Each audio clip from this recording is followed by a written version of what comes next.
بنعمة الأمن والأمان، فقال جل وعلا لإيلاف قريش إيلافهم رحلة الشتاء والصيف فليعبدوا رب هذا البيت الذي أطعمهم من جوع وآمنهم من خوف. ثم اعلموا عباد الله أن الأمن مطلب عظيم وغاية جليلة ونعمة من أعظم نعم الله على عباده، فقد سألها الأنبياء والمرسلون، وذلك على لسان نبي الله: وإذ قال إبراهيم رب اجعل هذا بلدا آمنا وارزق أهله من الثمرات. فالدعاء بحصول الأمن واستتبابه من أعظم مزايا أهل الإيمان، وحق من حقوق الأوطان، وأدب من آداب عباد الرحمن. عباد الله، إن الأمن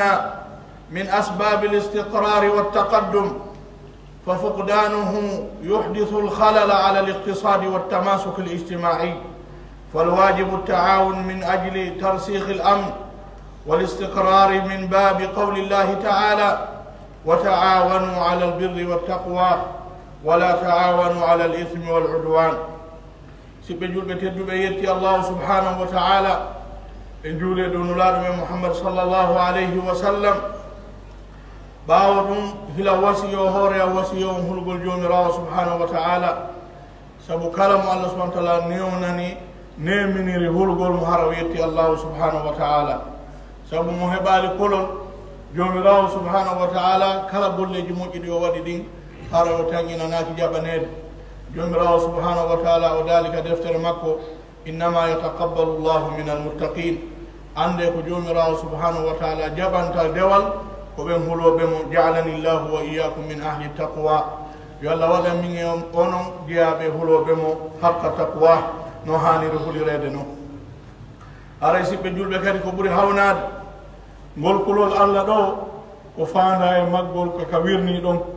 jomirawo subhanahu wa taala daari: inna alladina yakhshawna rabbahum bilghayb lahum maghfiratun wa ajrun karim. ɓen ɓeno hula jomirawo subhanahu wa taala ka gundo. jomirawo subhanahu wa taala ni ɓeeɗo meɗen marani ɓe yaafu e kala bakkatuji fajjireji ɗi ɓe waɗi, ɓe mari kadi joddi mawnude yawmal qiyama. ko ɗum waɗi kala ka julɓe ɓe moɓodir yo ɓe wasodir holgol jomirawo subhanahu wa taala. ɓe anda kadi na ko yimɓe ɓe reeni ka kene ɗo ko si fof fottani hiɗa moƴƴi ko alaji kaari ko ceerno kaari tawi gundo o moƴƴaali hara moƴƴaali banu adama kala yo ndaaro hoore mum ka gundo buye meɗen no hoditori ko yimɓe ɓe yiyata ɗum ka kene kon tawala kene ɗen mo kala no wakkili fiwata wirtu. jomirawo subhanahu wa ta'ala ko ayniti ko gundo on, yo Allah moƴƴin gundo men. siɓɓe julɓe tedduɓe haray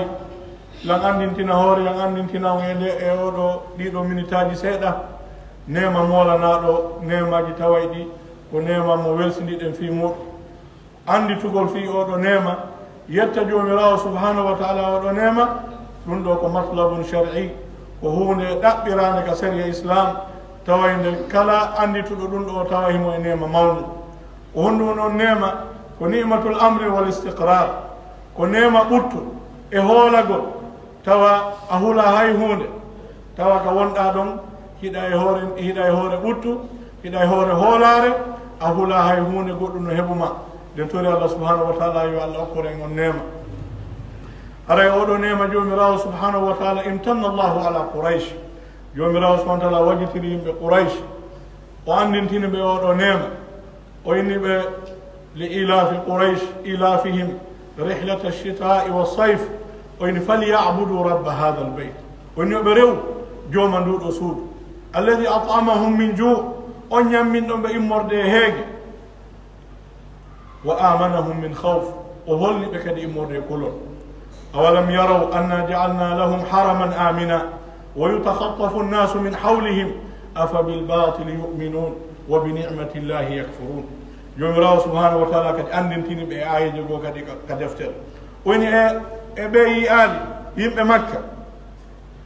e kala wonɗo e place ɓeeɗo e kala mo Allah subhanahu wa ta'ala neminiri nema ɓuttu e hoolare, tawi gere ala wadde kaw woni himo e hoolare himo ɓuttini. jomirawo en awalam yaraw anna ja'alna lahum haraman amina. بيال وندما من مي وداني be wondema suudu kabanu makka ko nokkure haram tawno holni kala natudo waman dakhalahu kana amina kala natudo makkare o holiki hay aranu aduna on fo no ka wonda oyda huli sina makka si goddo dogi naati no don hare o holiki jomirawo subhanahu wa ta'ala andintini be on nema awalam yaraw anna ja'alna lahum haraman amina wa yutakhaffafu an-nasu min hawlihim yimbe no wippore cende den fof e sera mabbe leyde den fof buttu ala leyde den fof no jogi gere e sonja e piro harbul ahli dum do no wadde leyde den fof makka kan no deeji no butti ene o yettata Allah e odo nema awala yakunu jadiran alaina enen kadi waddaki enen kadi ka yetten jomirawo subhanahu wa ta'ala bi ni'matil amr toroden mo jamba nyalorma bimbe kikiide woytoden e makko kanko jomirawo subhanahu wa ta'ala an yu'minana fi awtanina nde o holnata en ka nokkureji meɗen ala nema ɓurɗo mawnude ba'da al-islam nema ɓurtu nema hoolare tawa hula goɗɗo no yani ɓeygure maɗa a hula wonkima no yeebi a hula goɗɗo no jattuma hadihi ni'ma min a'zami ni'amillahi ala al-ibad ɗum ɗo ko nema mawnuɗo no tawa e nemaji ɓurɗi mawnude ɗi jomirawo subhanahu wa ta'ala neminta jiyaɓe makko ɓen aray siɓɓe julɓe tedduɓe andite noon annabaɓe kadi torinoke ɗum tawi ko ɗum woni makunde maɓɓe annabi ibrahima alayhi salam o tori jomirawo subhanahu wa ta'ala o torani makka wama jawaraha o toraniɓe amnun wa aman o inni e konngol makko wa id qala ibrahimu rabbi ij'al hadha baladan amina warzuq ahlahu min athamarat fabada'a bil amni qabla talabi rizq لأن الإنسان لا يتلذذ بالطعام ولا بالشراب إلا بعد حصول الأمر النبي إبراهيم عليه السلام وتوري وين جومي سبحانه وتعالى ودو ندو نكور ندو سارة نكور كهولني باودون وارزق أهله من الثمرات سيبه هوليك تاي بهولا غدو نياني هوري بينغور مابbe بهولا بجتا بهولا بتونيا باودون وارزقهم من الثمرات أرسكو بإمور دين جومي سبحانه وتعالى جابني دعاء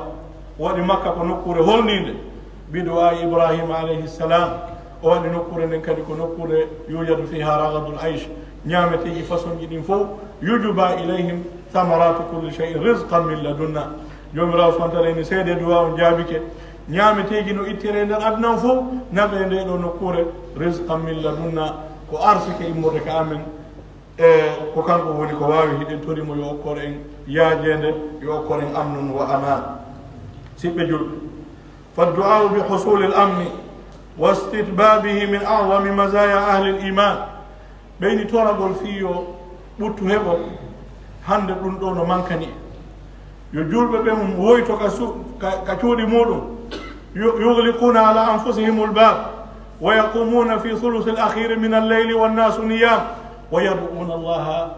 wa yatlubuna min allahi al-amn wal-aman toragol fewta e jomirawo subhanahu wa ta'ala yo allah okkoren ɓurtu yo allah okkoren hoolare ɗum ɗo ko mazaya min mazaya ahli al-iman ɗum ɗo kala jogiiɗo oɗo jikku yo andu ko ɓure ɗe jomirawo subhanahu wa ta'ala waɗani yimɓe jogiiɓe gomɗina kam minna ko jelo e meɗen to fewtata jomirawo subhanahu wa ta'ala yo allah okkorniɗo leydi ɓurtu e hoolare ko jelo woni immade wulla e jomirawo subhanahu wa ta'ala holla mo mafunde allah minen nde min ala e hoolare nini hay goto hoolaki e jawdi mum hay goto hoolaki e ɓeygure mum jamma on no maapi allah min torkema arzuquna al amna wal aman jomirawo subhanahu wa ta'ala ene wonɓe ka juulide ɗo ɓen fof en anda ko hombo allah jabinta du'a muɗum kono ko jelo woni immade waɗa ɗum hiɗe welsidi e du'a goɗɗo beru wonɓe wadde ɓe ko yingo woni e wadde ko moɓidirgol tagore allah nden waɗa caméraji filma sendita qur'ana janga tawa ko woni anni e muɗum ko yiyata ko la meɗen jangande laamu ngu meɗen jangande leydi ndin fii yo jawdi adde ɓe sende si ɗin du'aji jabaki ene duwanoɓe wadde ko haani kon kadi ala wadde hara ko honto suti enen en innata jabata ko par ce que na enen jogui jaabingol ma angal jaabingol kono ɗum ɗo no woɗɗodire ko allah faalako sa toranto allah sa toranto jomirawo subhanahu wa ta'ala fi yo allah waɗu yo allah okkor leydi ndi ɓurtu yo allah okkor ndi hoolare a immoto hara ɓeygure ma ndin anda immike fi sulusil akhiri min al leyl jamma wulla e makko wiya Allah min kam ɗo komi jeeyaɗo e ndiɗo leydi tororama moƴƴereji ma ɗi annduɗa ɗin tawa hay goto anda wiya Allah mi waɗima mi torike ma ɓutti ndiɗo leydi jomirawo subhanahu wa taala wata goto yawita hoore muɗum si tawi himo yiɗuma mo wawi wadde ɓuttu ndiɗo leydi saabu maɓɓe oɗum imam ahmad bin hanbal rahimahullah o wino wondema simo andi Allah jomirawo subhanahu wa taala no hokkimo duwa goto jaaboto tawa on ɗon so duyike ko 100% Allah jaabinayi ɓe landima ko honɗum torotoɗa woni la jaaltuhu fi sultan mi torotono Allah yo Allah moƴƴini yeesoɓe ɓen ardiɓe ɓen fiyo jama on fof ɓutti enen sen yetama ɗo hiɗen mari duwa goto on ɗon sa torike mo Allah jaabinayi mo kala yo landi hoore mum ko honɗum toroto imam ahmad bin hanbal rahimahullah o wi la jaaltu hada dua fi sultan mi torantono laamu ngun e leydi ni fiyo ɓuttu wonu sabu si ɓen ɗon feewi tun haray goɗɗo heeɓino rewira jomirawo subhanahu wa taala ibadallah inna al amna min asbabi l istiqrari wa taqaddum si tawi hoolare kadi heeɓi ke leydi yimɓe ɓen ɓuttini ko ɗon développation heɓoto ko ɗon éducation o wawata wonde ko ɗon goɗɗo wawata gollude tawi mo hooli yeeya tawa hula si goɗɗo janfikema si goɗɗo jattima hiɗandi no woodi ka yaha wullitoɗa ko ɗum wiyete al amnu wal aman wallahi ala nema ɓurɗo mawnude on ɗo ɓaawo nema islam kono sa andi sa wullitiki a hettata gon si a jettama ko perdi haray a perdi ko ɓurma moƴƴande ko fankugol siɗa waali haray ɗa huuli wata ɓeygol ma ne arana jemma siɗa udditi ɗa huuli jattede haray gurnan ɗam wela ko ɗum waɗi suɓaniɓe oɗo hutuba e ligon hiɗe weltanoɓe ɗe duwanoɓe foti andintingol yimɓeɓe ni'matul amr ɗum ko hunde hanni den tori jomirawo subhanahu wa taala an yudima alayna al amna wal istiqrar hara yen andu wondema siɓɓe julɓe nde ɗo hoolare noon ko mas'uliyatul jami heɓugol amne e hoolare e ɓurtu ɗum ko responsabilité goto kala e meɗen ka ene wonɓe ndiɗo leydi immorde karama koɓe noddoɓe kaɗo diina eɓe duwa noddude yimɓe ɓen faade yo hoolare heɓo yo ɓurtu heɓo e leydi ndi almudarrisuna fi lmadaris walmurabbun ɓen jangguineɓe kala école ji hiɓe duwa heɓude éducation éducgol pay ko men koye fi hoolare heɓo wa kadalika almasulin kala halfinaɗo responsabilité e leydi ndin ko masuliyatun aleyh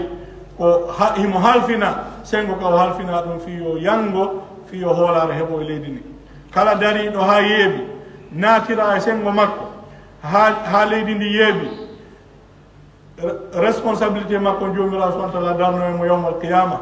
landomo meɗen halfinnoma hunde ko hanno daroɗa ha tawa na gonɗon sengo rewrete leydi ndi heɓa muskila haray siɓe julɓe karama koɓe ɓen e waajotoɓe ɓen ɓeɗo fof no duwa darade ha amnu heɓo li anna daya al amni dayaun lil mujtamai bi asri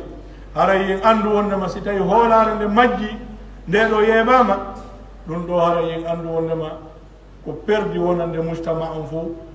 goto kala no wawi perdude ka sengo mum ka commerce muɗum kono si hunde wotere perdata tawa ɗum ɗon si yeeɓike en fof e yeebato yo Allah subhanahu wa taala hiw en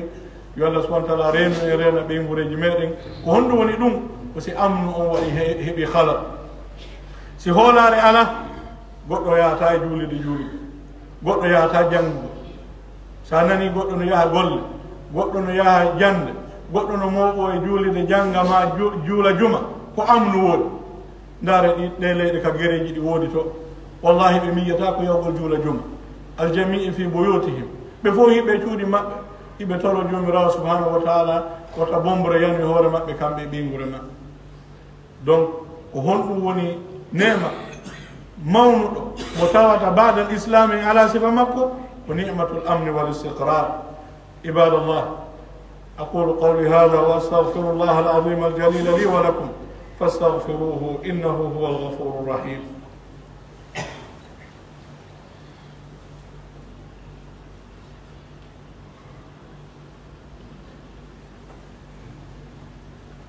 الحمد لله على إحسانه وشكر له على توفيقه وامتنانه وأشهد أن لا إله إلا الله وحده لا شريك له عظيما لشأنه وأشهد أن محمدا عبده ورسوله صلى الله عليه وعلى آله وأصحابه والتابعين لهم بإحسان إلى يوم الدين. معاشر العباد، فاتقوا الله تعالى وراقبوه في السر والعلن، واعلموا أنكم جميعا إليه تحشرون. والأمن مربوط بأمرين مهمين: أولا مربوط بعبادة الله جل وعلا، وثانيا مربوط بالبعد عن المعصية. كما أن الأمن والمعصية لا يجتمعان، فإذا تخلى أفراد المجتمع حكاما ومحكومين عن دينهم وفرطوا في تحمل مسؤولياتهم وأداء أماناتهم وكفروا نعمة ربهم، أحاطت بهم المخاوف وانتشرت بينهم في الجرائم،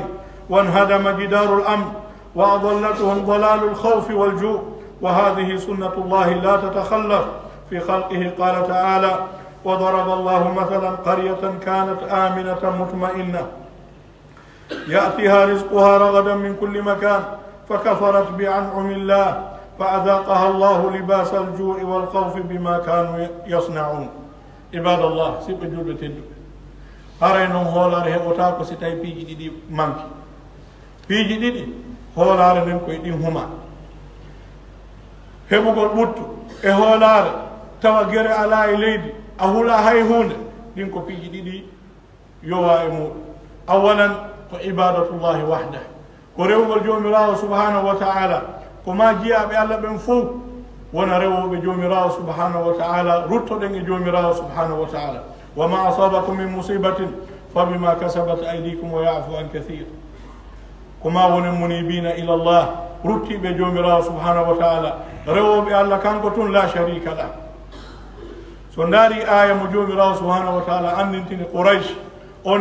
نيمة وينو فليعبدوا رب هذا البيت الذي أطعمهم من جوع وآمنهم من خوف. فربط الأمن والاستقرار والإطعام من الجوع بعبادته وحده. جوم الله سبحانه وتعالى هم ندري ريو قول مكان كتم إهيبو قول هولار سيهم بين هولار جوم الله سبحانه وتعالى كوندتما هولار هيبوتو.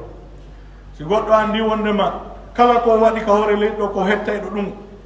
on o yana e hoore goɗɗo toñamo la wallahi o watta. kono si tawi goɗɗo gafala anillah, o yegiti jomirawo subhanahu wa taala, o yegiti annahu muraqabun min fawqi sab'i samawat, o wattana lili o anda wondema mo ayna immorde ka asamanu jeɗɗaɓo himo wonde malaikaɓe ɗiɗo mawnuɓe, o heɓali raqabata allahi jalla wa ala. oɗo hulata toñugol jiyaɗo makko, jiyaɗo mo wonde. kala marɗo doole on tuma yanayi eɓe ala doole ɓe, o yeggita wondema no fokkitaka ruttatake yawma alqiyama. ko ɗum si dewal ngal heɓike, kulol allah heɓike, amnu heɓoto, hoolare heɓoto. par ce que yimɓe ɓe gara no hula jomirawo subhanahu wa taala, no andi jomirawo subhanahu wa taala la yahfa alayhi khafiya. ko suuɗoto kon suuɗotakomo, hay hunde suuɗotakomo. يا بني إنها إن تكن مثقال حبة من خردل فتكن في صخرة أو في السماوات أو في الأرض يأتي بها الله. مؤندي دو أورينو تو يتونيو غول تاغوري الله نسي تونيو بن فاندي أم هبوتو هولار هبوتو هاري غوتو هولا. ديمون دون البعد عن المعصية وقت تاغول جد بنو آدم كو جربوا يون kono suusirɗa jomirawo subhanahu wa taala waɗugol bakkatuji wo jomirawo subhanahu wa taala jarri borayma ko homɓere jarri borteɗa ɓayna malayka arta ko jiyaɓe ɓe hodduɗaɓe ko atti kon taw ko ɓeygurama nde won ɗoftatako maka galle maɗa yamira ɓeyguma wayno o sali darto hoore ma hakkude ma allah o moƴƴa ɓiɓɓe ma ɓen ettoɗa wiya a naadi juuɗe koyeɗa ronkuyoɓe few ko woni moƴƴade. ko ɗum karama ko jogoto ibnu sirin o yini ko andirta wondema kanko e allah ɓe welda ko si o ƴawi babu makko ko yaari ka tawi ka naton o faala yaaru, ko ƴawtumo jooɗo ko naɓaymo ka o faala yawde. ɓeɗo wattani yili hakkude maɓɓe allah o hay babum ko ɓe waɗɗi ko. enen noon hiɗa faala ɓeyguru ma ne ɗoftoma ɗoftata ko allah, a golliray riba, a ñamay ko harmi, a wola fenade, yo wonɓe takko ma ɗum fof waɗu ko faalaɗa. kayfa yakunu dalik, kono ɗum wonirta.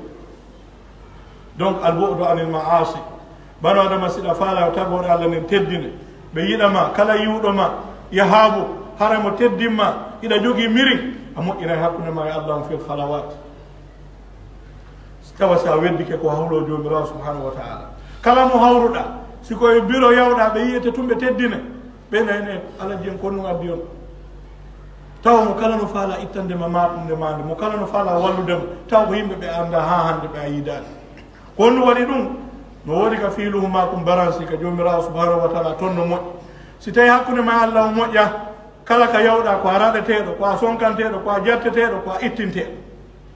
par ce que hakkude ma allah o moƴƴani donc ɗiɗo piiji ɗiɗi wattante yili fi heɓu al amne wal aman ibadatullahi wahda wal bu'du anil maasi ɗiɗo ɗiɗi si heɓike en heɓay ko wiyete al amne wal istiqrar asalu llaha taala bimannihi wa karamih an yu'amminana fi awtanina اللهم آمنا في أوطاننا اللهم آمنا في أوطاننا اللهم آمنا في أوطاننا وأصلح اللهم ولاة أمورنا اللهم اجعل ولايتنا في من خافك واتقاك واتبع رضاك يا حي يا قيوم اللهم ارزقهم البطانة الصالحة الناصحة الذين يدلونهم على الخير ويعينونهم عليه